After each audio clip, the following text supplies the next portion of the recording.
안녕하세요. 공인중개사 시험을 과목별로 총정리하는 시간, 시니어를 위한 공인중개사 마스터입니다. 2차 과목인 공인중개사 법령 및 중개 실무에 관한 특강, 오늘 5번째 시간인데요. 흔히 암기 없는 합격은 없다라는 말을 할 정도로 공인중개사 시험이 참 외울 게 많은 시험입니다. 중개사법이 또 그중에서도 특히 암기할 것들이 많은 과목으로 손꼽히는데요. 때문에 시험에 나오는 핵심 개념은 꼭 암기를 하셔서 고득점을 하셔야 할 것 같습니다. 그야말로 노력한 만큼 결과가 보이는 과목이니까요. 끝까지 최선을 다하는 자세로 임하시길 바랍니다. 또 우리 프로그램에서는요. 쉽게 암기할 수 있는 방법까지 알려드리고 있으니까요. 놓치지 말고 챙겨가시기 바랍니다. 자, 그러면 이상기 교수님의 강의 청해볼까요? 박수로 맞아주세요.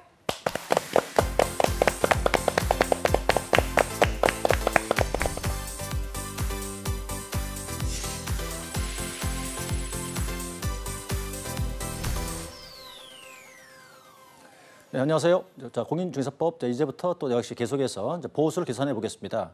자, 아까 요일은 우리가 지난번에 봤단 말이죠. 한번 다시 보시면 일반 주택이면 0.9나 0.8이었고, 그다음 이제 외가 상가 등을 말했죠. 0.9였고요.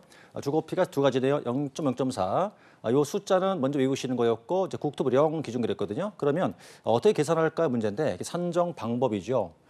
또 공식을 외우셔야 되는데, 자 보세요. 얼마인가? 자, 거래 가액이네요. 거래 가액은 자, 매매면 매매 대금, 교환이면 교환 금액일 것이고, 임대차일 때 포인트인데 밑에 다시 나오니까요. 그럼 여기는 이제 일단은 자, 매매는 매매 대금이다, 교환 금액이다 곱하기 요일을 곱하는데, 여기 어떤 요일이냐 할 때 위에 보신 대로 자, 일반 주택이면 조례가 정한 요일일 것이고요.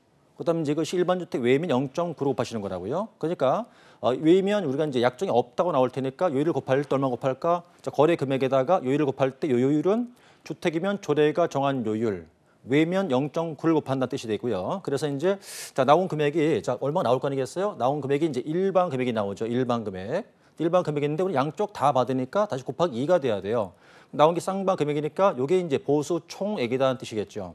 공식은요. 자, 매매 대금이나 교환 금액에다가 요율을 곱한다. 요율은 어떤 요율이냐? 주택이면 조례가 정한 요율, 외면 0.9를 뜻하는 거고, 나왔어요 금액이. 자, 일반 금액이죠. 곱하기 2를 곱하니까 나온 게 총액이 나온다고요. 그런데 시험에 출제할 때 임대차를 주로 출제가 되죠. 임대차. 왜? 좀 복잡하거든요.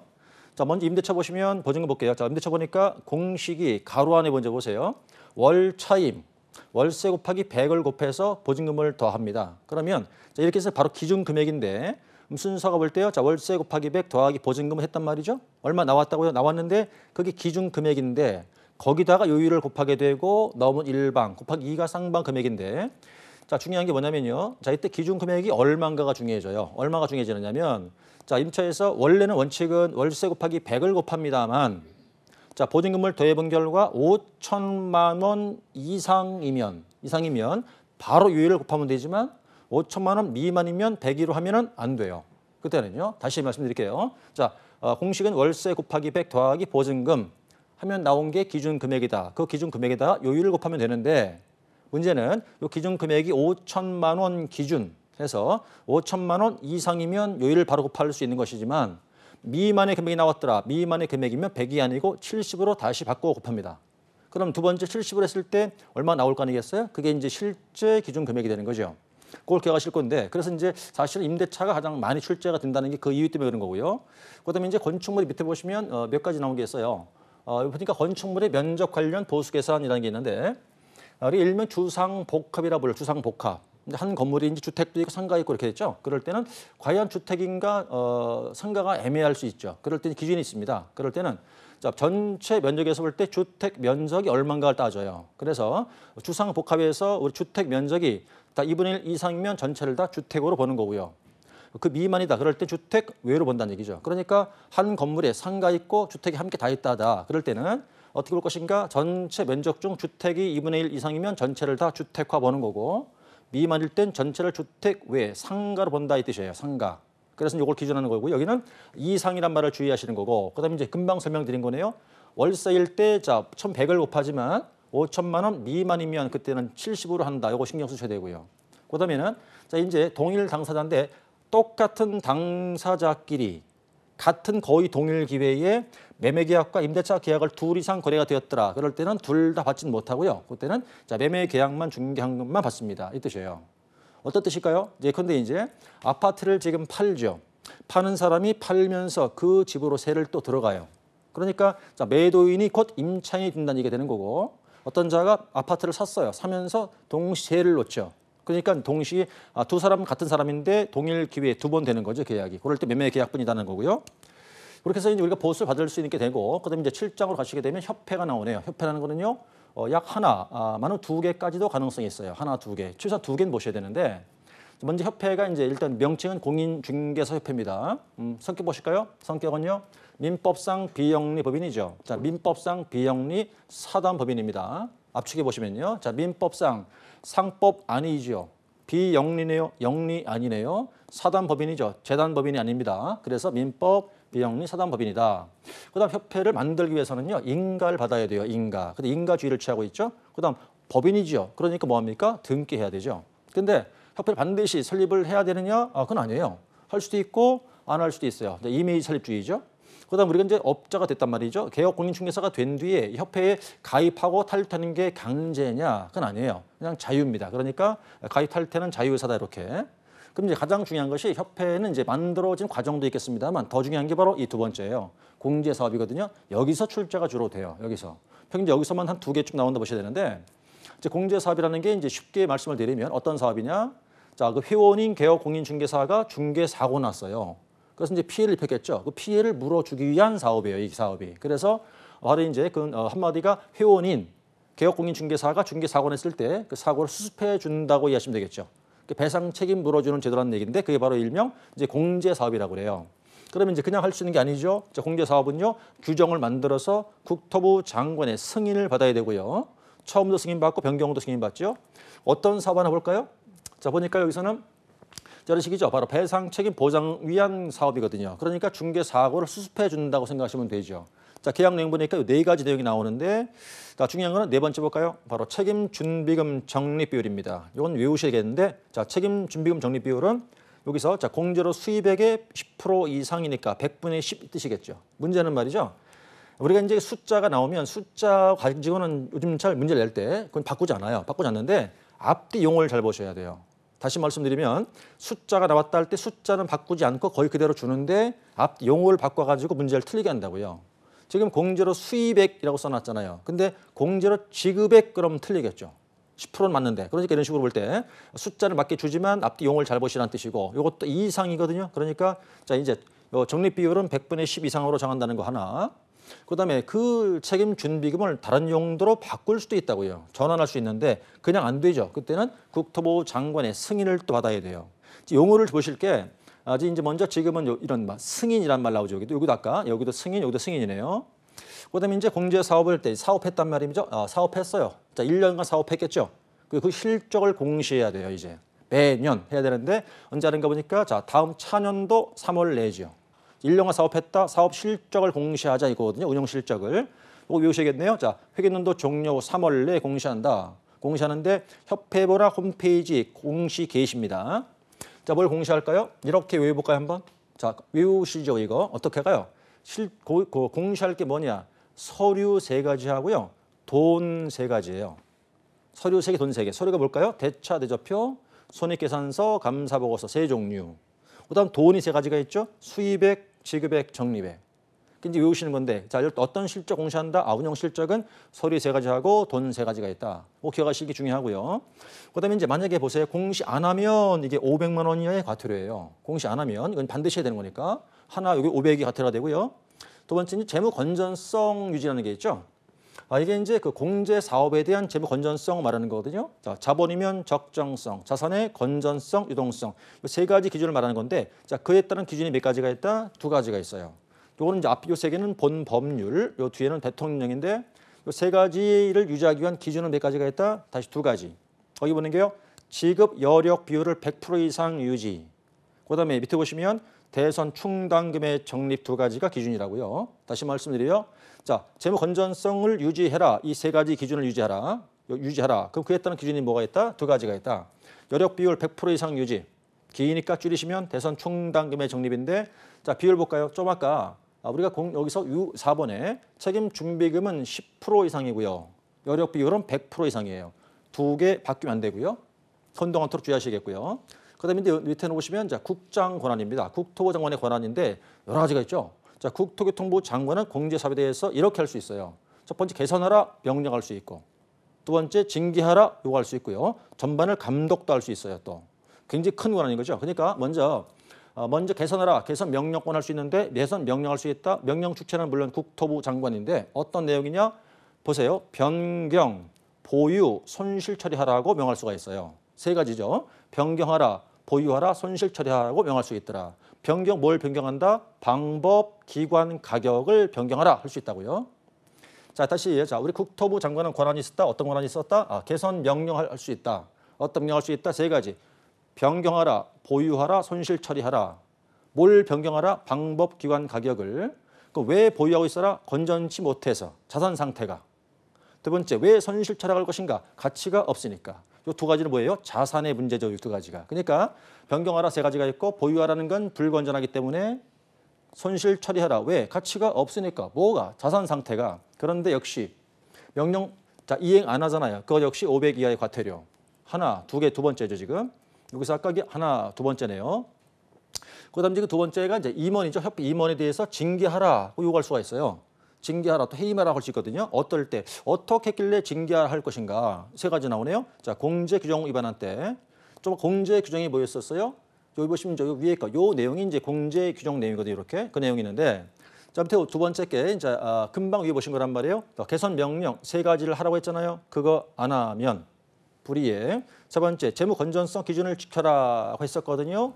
역시 이행 안 하면 그 세 가지예요. 그래서 징계하라 할 때 징계하지 않으면 역시 이것도 500 이하 과태료가 되고요.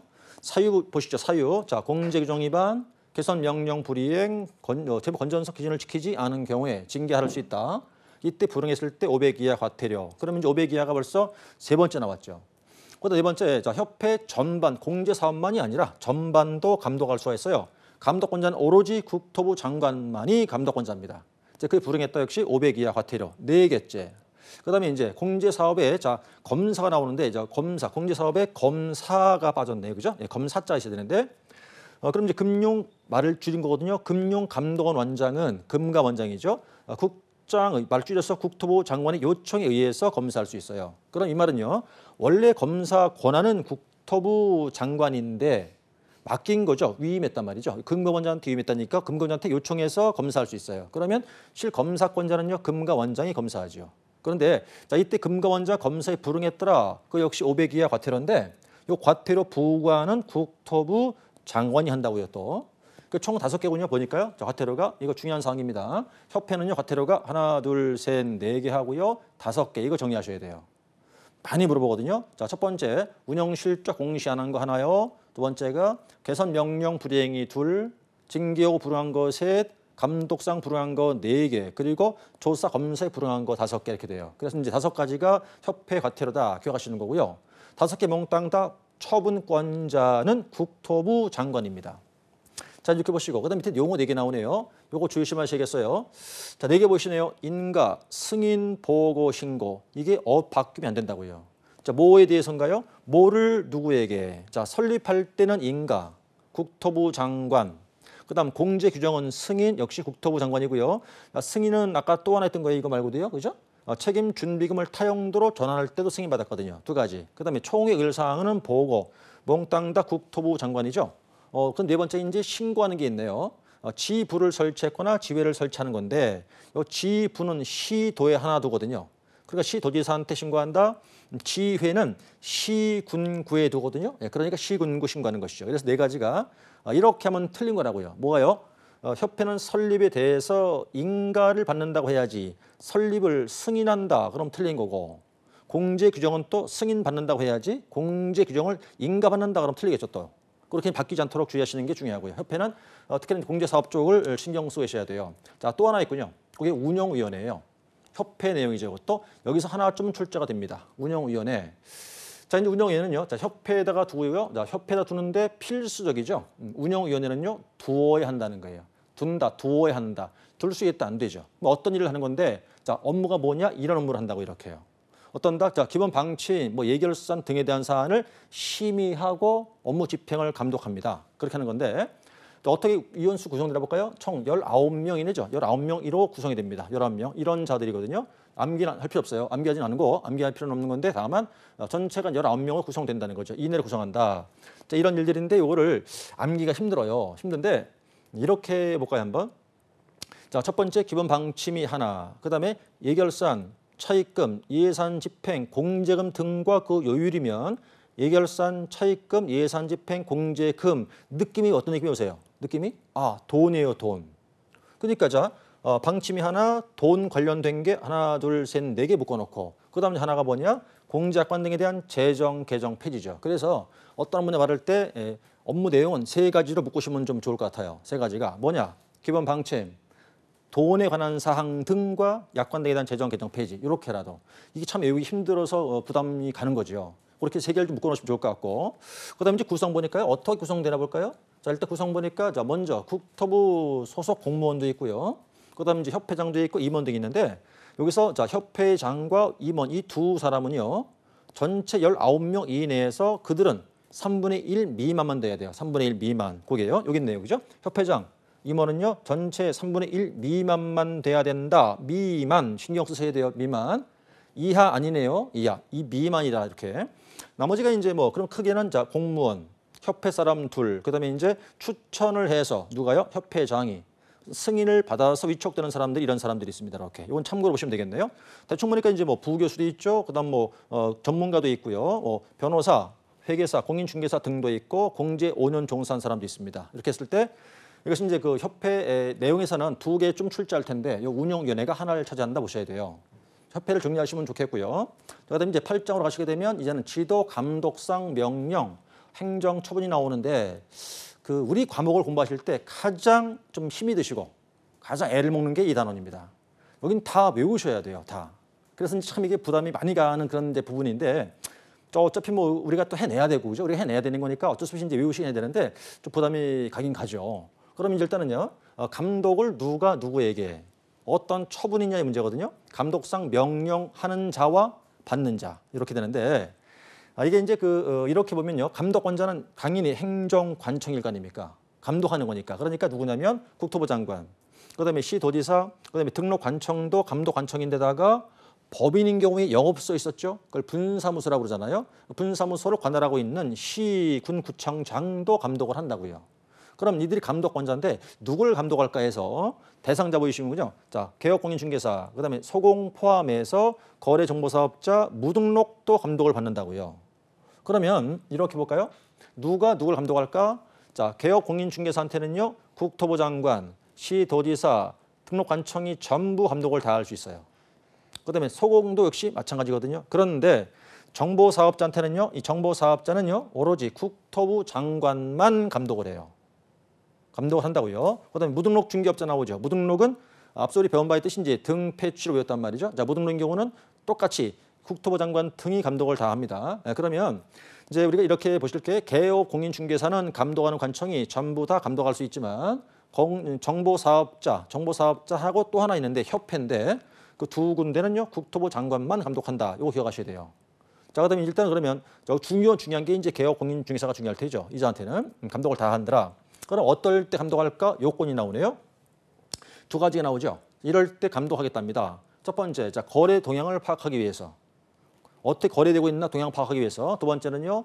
자, 개업공인중개사가 법을 위반했지요. 그걸 확인하기 위해도 필요하고 또 자격 취소, 정지와 같은 행정 처분을 위해서도 필요하다고요. 네, 그러니까 좀 줄이면요. 거래 동향 파악, 행정 처분을 위해서 필요할 때 감독한답니다. 자, 그래서 이제 감독을 누구한테 하게 되는가 문제인데 여기는 어렵지 않는데 감독권자가 누구며 대상자 누군가를 파악했다면 이제 행정 처분으로 들어가야 되는데 문제 여기를 다 외워야 된다는 거예요. 암기를 하셔야 되는데 이제 그 행정 처분을 들어오면요. 지금 앞자 이렇게 이제 자, 이 자료를 보시면 다 앞자를 다 따놨어요. 이 이유가 왜 그러냐? 이걸 다 외워야 돼요. 다.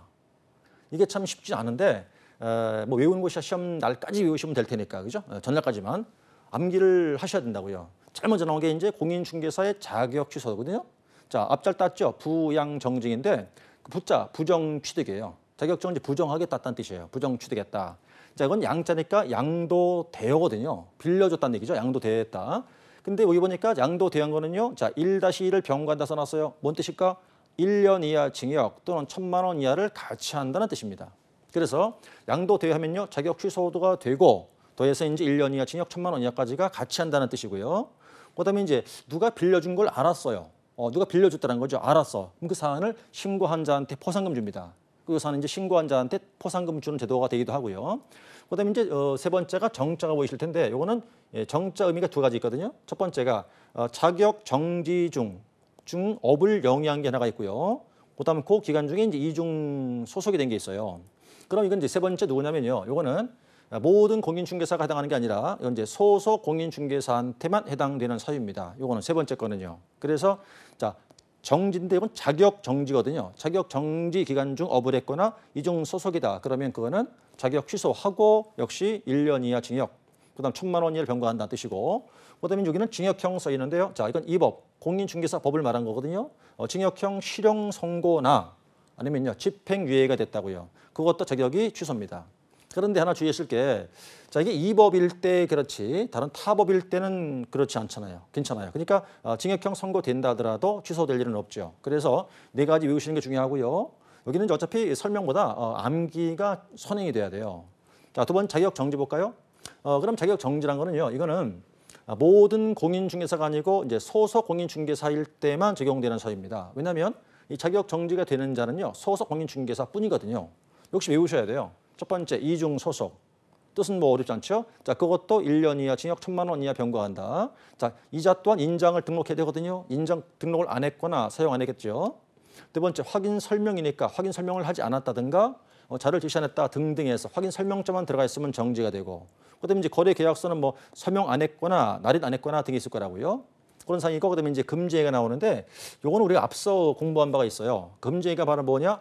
법 33조 1호부터 7호 7개를 말하는 것이었다고요. 거기서 이제 1호 7개니까 1, 2, 3, 4호 네 가지는 1년 이하 징역 1,000만 원 이하였고 5, 6, 7 세 가지가 3년 이하 징역 3,000만 원 이하였었죠. 그래서 어떤 얘기인가요?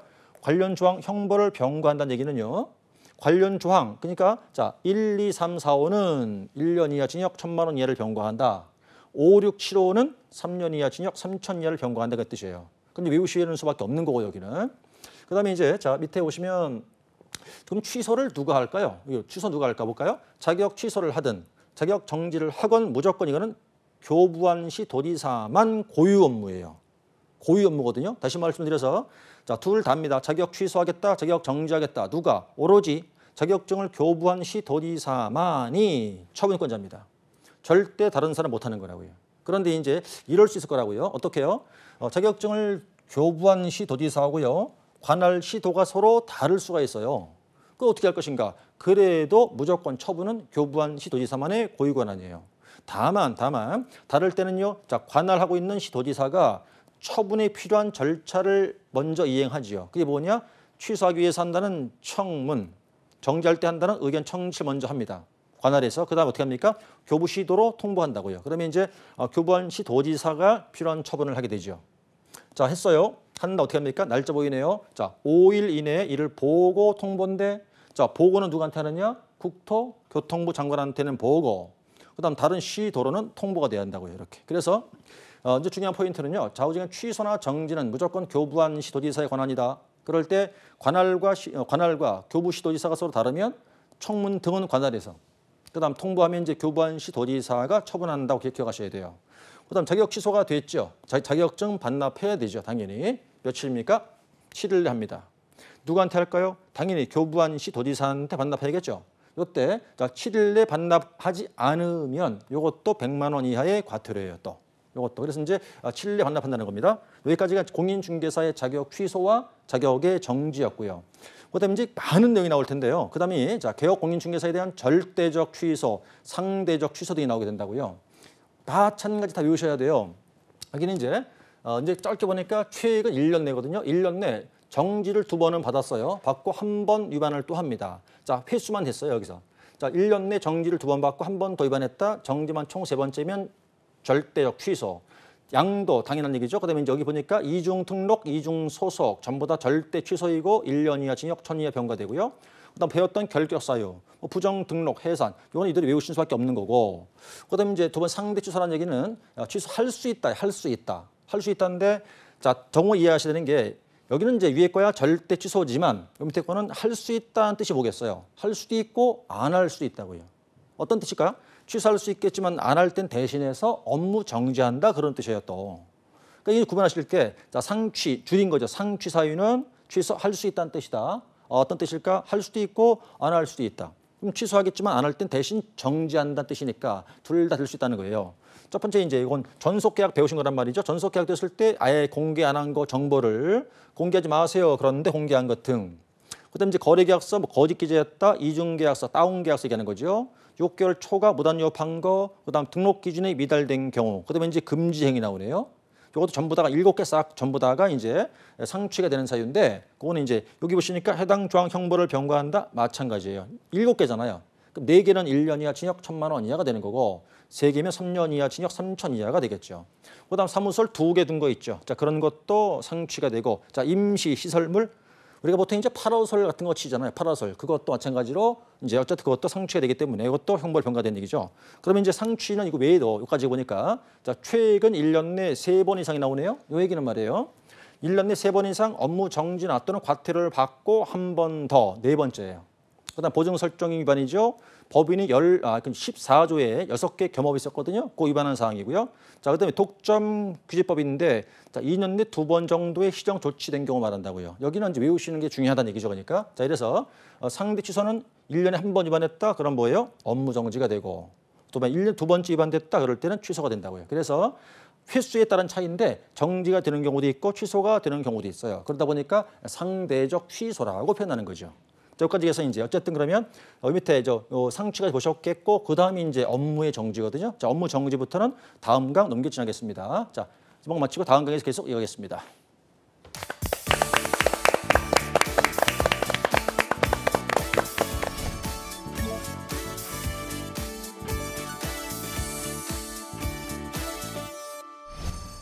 네, 이상기 교수님의 열띤 강의 잘 들었습니다. 복습만큼 최고의 학습법은 없겠죠. 복습도 저희 프로그램과 함께 하시면 좋겠습니다.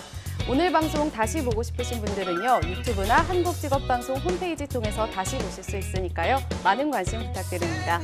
다음 이 시간에 저희는 더 알찬 소식으로 찾아오겠습니다. 고맙습니다.